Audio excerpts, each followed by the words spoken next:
I watched Margaret Chen's face drain of color as she read the federal land reclamation notice I'd placed on the conference table. Her perfectly manicured fingers trembled slightly as she reached the section about criminal penalties for fraudulent sale of protected veteran assets. The other board members sat frozen, probably wondering why their emergency meeting had suddenly gone quiet except for the sound of Margaret's lawyer frantically flipping through his briefcase for documents that wouldn't help him. I'd been planning this moment for 8 months, ever since I'd returned from deployment to find strangers living in my house and a sold sign where my mailbox used to be. But I wasn't angry anymore. I was methodical. And Margaret was about to learn the difference. Before all this started, I had what most people would consider a pretty good life. Nothing fancy, but solid. I had inherited my grandfather's property when I was 22. Right after I enlisted 2 acres of pine trees and a modest ranch house about 40 minutes outside Fort Bragg. The place had good bones but needed work. So over my first few tours, I'd send money home to my dad who'd oversee contractors and renovations. New roof, updated electrical, a deck where I could sit and drink coffee when I was stateside. The plan was simple. Serve my country for 20 years, retire at 42, and spend the rest of my life fixing things with my hands instead of carrying a rifle. The house sat in what used to be unincorporated county land, surrounded by other military families who'd had the same idea. A quiet, people who understood that sometimes you just wanted to come home, close your door, and not have to explain yourself to anyone. I'd spend my leave there fishing in the creek that ran along the back of the property, reading books on the deck, working in a small garden that somehow always looked better in my imagination than in reality. It wasn't much, but it was mine. Legally and emotionally. In a way that felt different from anywhere else I'd ever lived. The first sign of trouble arrived in my deployment mail about 18 months ago. A thick envelope with Pinehurst Estates Homeowners Association printed in gold script across the top. Never heard of Pinehurst Estates, and I definitely hadn't joined any homeowners association. Inside was a welcome packet explaining that the unincorporated county land around my property had been rezoned and developed, and that all existing homeowners were now subject to the community's enhanced living standards. There was a list of architectural guidelines, landscaping requirements, and a schedule of fees that started at $300 a month. The letter was signed by Margaret Chen, president, and it had the tone of someone who'd never been told. No. I read it twice, sitting in my bunk at Kandahar Airfield, trying to figure out if this was some kind of mistake. My property deed was clear, owned the land, free and clear, inherited from my grandfather who'd bought it in 1987. No HOA, no covenants. No restrictions beyond basic county zoning. Called my dad, who lived about an hour away, and asked him to drive over and see what was happening. He called me back 3 days later, confused and a little angry. Apparently, development company had bought up the empty land around our old neighborhood and built about 60 new houses, complete with a community center and something called lifestyle amenities. They'd incorporated as an HOA and somehow decided that existing homeowners were automatically members. I tried to handle it the way I'd been trained to handle most problems, through proper channels, with clear documentation. I drafted a polite but firm email to Margaret Chen, explaining that my property predated their development, that I'd never agreed to join their association, and that I wouldn't be paying their fees. One attached copies of my deed, tax records, and a survey from 1987 showing the property boundaries. I thought that would be the end of it. Instead, Margaret responded with a 2-page letter explaining that all properties within the Pinehurst Estates boundaries were subject to HOA authority, regardless of when they were purchased, and that my grandfathered status didn't exempt me from community standards. She included a list of violations my property had apparently accumulated: unapproved exterior paint color, non-compliant mailbox design, unauthorized vehicle storage, my dad's pickup truck she'd parked in my driveway when he came to check on the house, and something called landscape maintenance deficiency. The total fines were $840, plus late fees. I sent another email, this one less polite, explaining that they had no legal authority over my property, and that I'd be contacting a lawyer if they continued to harass me. Margaret's response was a certified letter informing me that my account had been forwarded to collections and that a lien would be placed on my property. Payment wasn't received within 30 days.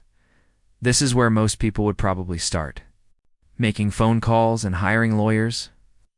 But I was 7,000 miles away, dealing with more immediate problems, and the whole situation felt surreal enough that part of me figured it would resolve itself. I was wrong. Over the next 6 months, the letters got more frequent and more aggressive. They fined me for my dad visiting too often.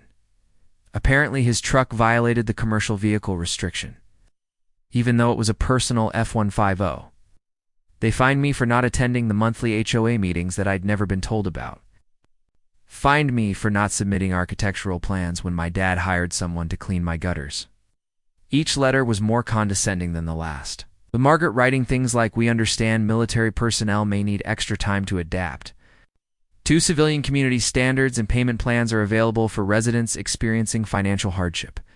The worst part wasn't the money, it was the assumption that because I was deployed, I was somehow less capable of understanding property law than Margaret Chen, who had apparently moved to North Carolina from California 3 years earlier, and decided she knew how everything should work. By the time I got home, things had escalated beyond anything I'd imagined. The lien they'd threatened had somehow turned into a foreclosure action, according to the papers I found stacked on my kitchen counter. My property had been sold at auction to cover unpaid HOA fees and fines that totaled over $4,000. The new owners, a young couple named Bradley and Melissa something, had moved in while I was overseas, apparently believing they'd bought a legitimately foreclosed property.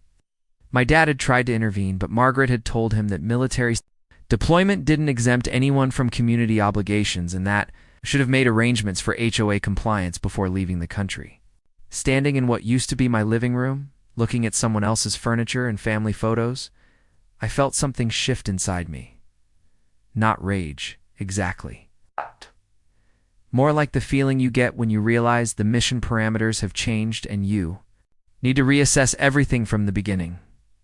I spent the first week staying at my dad's house, making phone calls and trying to understand how a seemingly impossible thing had actually happened.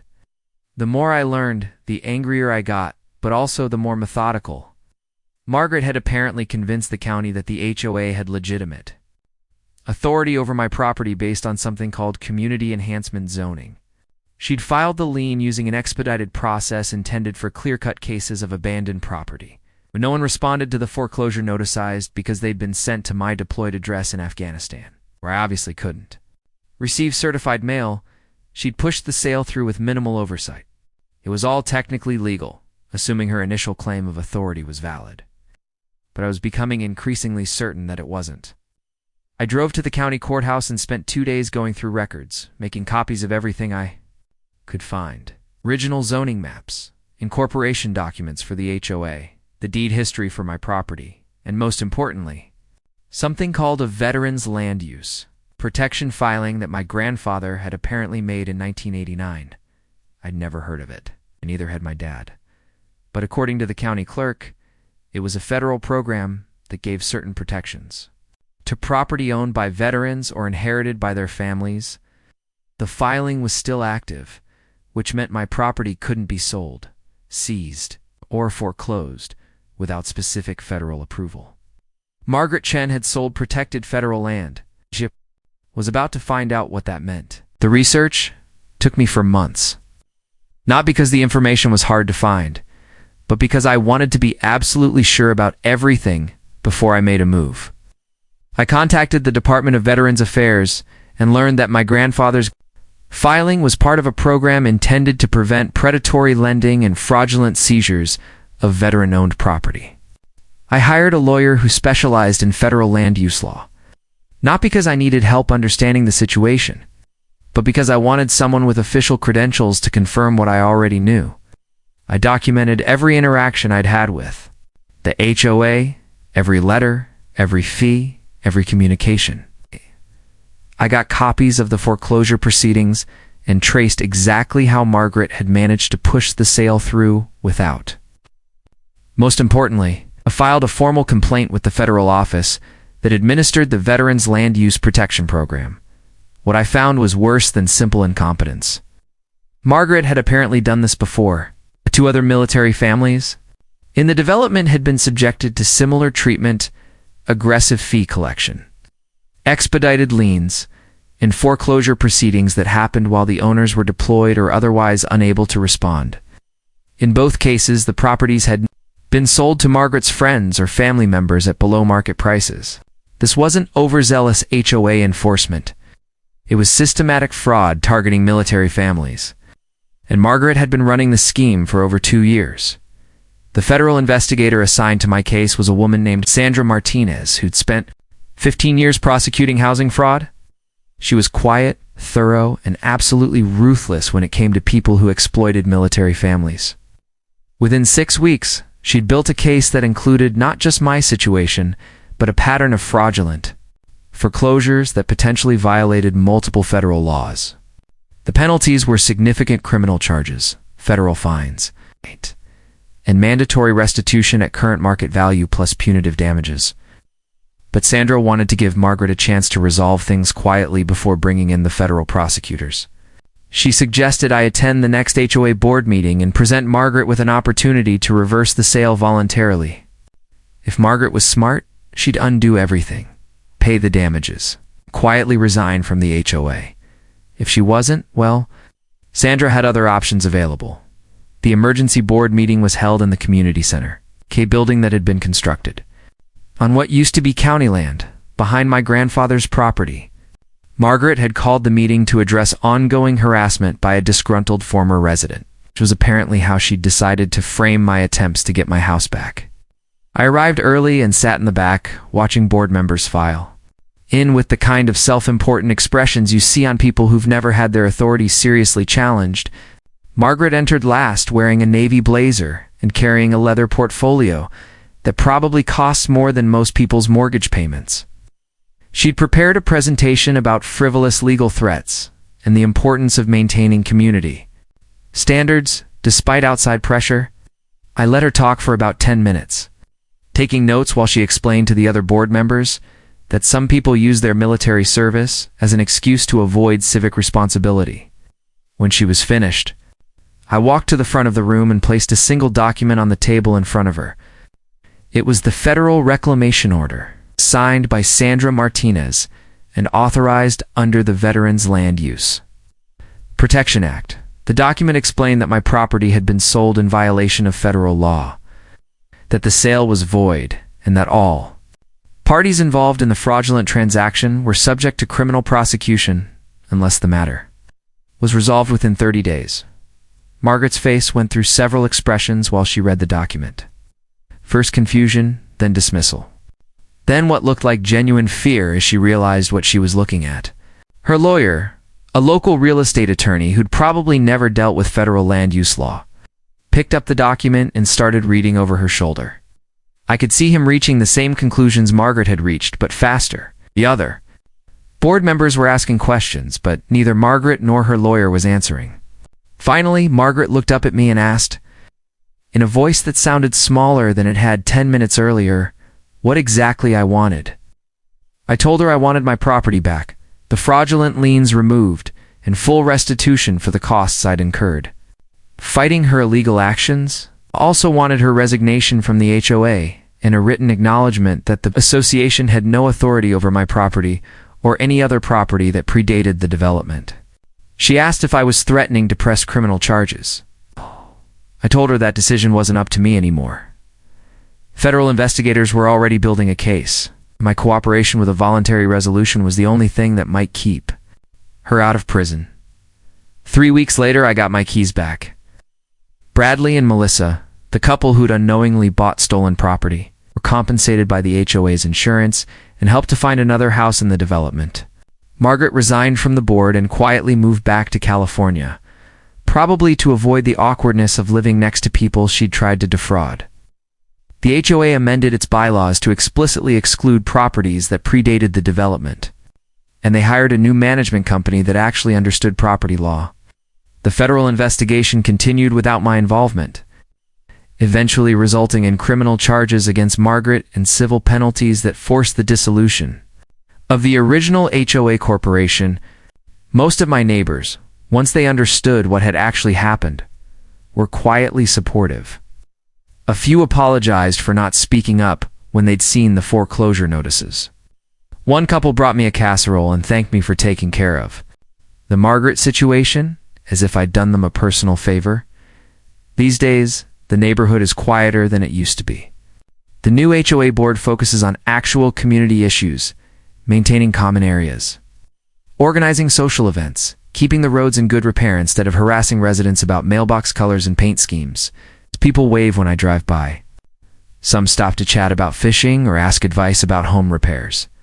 It's the kind of place I'd imagined when I'd planned to retire here, before Margaret Chen decided that my military service made me an easy target.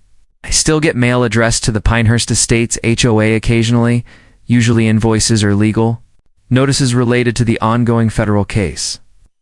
I forward them to the appropriate authorities and go back to working on my house, which still needs plenty of attention but is definitely, legally, and permanently mine. Sometimes I think about Margaret, wondering if she learned anything from the experience or if she's found some other community to terrorize. Mostly, though, I just appreciate the quiet. It's amazing how peaceful life can be when people understand that some things aren't negotiable, and some people aren't as he.